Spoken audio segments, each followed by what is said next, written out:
Record high na init ang naitala sa Metro Manila nitong weekend. At ang mainit na panahon na yan magpapatuloy hanggang Mayo ayon sa Pag-asa. Nasa frontline ng balitang yan si Maricel Halili. Kung kakaibang init ang naranasan nyo nitong weekend, maaring dahil yan sa all-time high na temperaturang naitala sa Metro Manila. Ayon sa Pag-asa, pumalo sa 38.8 degrees Celsius ang air temperature sa NAIA sa Pasay City noong Sabado. Bahagyang mas mataas lang ito sa record high na temperatura na 38.6 degrees Celsius noong 1915. Ang aktual na temperatura katumbas ng 45 degrees Celsius na heat index o damang init. Nasa danger level na yan na maaaring magdulot ng nakamamatay na heat stroke. Pumalo na rin sa extreme danger level ang heat index sa Iba, Zambales na naitala sa 53 degrees Celsius kahapon. Sabi ng Greenpeace Philippines, posibleng papunta na ang Pilipinas at iba pang Southeast Asian countries sa global boiling na siyang naging babala ng United Nations noong nakaraang taon. Babala naman ng Pag-asa, posibleng magpatuloy ang matinding init hanggang kalagitnaan ng Mayo.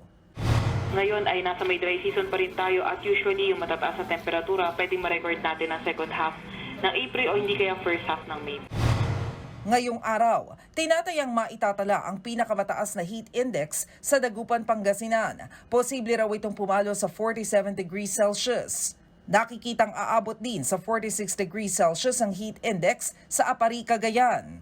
Matinding init din muli ang mararanasan sa Pangasinan, gayon din sa Batangas, Palawan, Occidental Mindoro, Catanduanes at Capiz. Higit 12 lugar naman ang makakaranas ng 43 hanggang 44 degrees Celsius na heat index.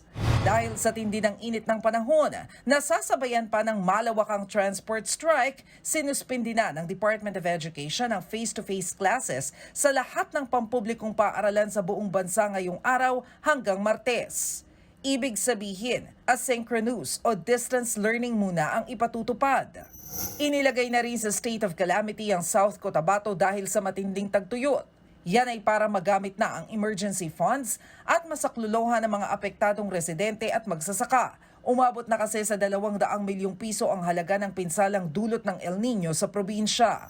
Nagbawas na ng pasok sa lahat ng opisina ng provincial government ng Cavite at San Gabriel sa La Union. Kailangan na lang pumasok ng mga empleyado mula Monday hanggang Thursday, alas 7 ng umaga hanggang alas 6 ng gabi. Bukod dito, nauna nang nagpatupad ng 4-day work week ang bayan ng Bacnotan sa La Union din. Nagbabalita mula sa Frontline, Maricel Halili, News 5. Mga kapatid, Maui David po. Simula ng inyong araw na may alam at may pakialam sa mga may init at umaaksyong balita sa bansa. Para maging una sa balitaan, mag-subscribe at mag-follow sa social media pages ng News 5.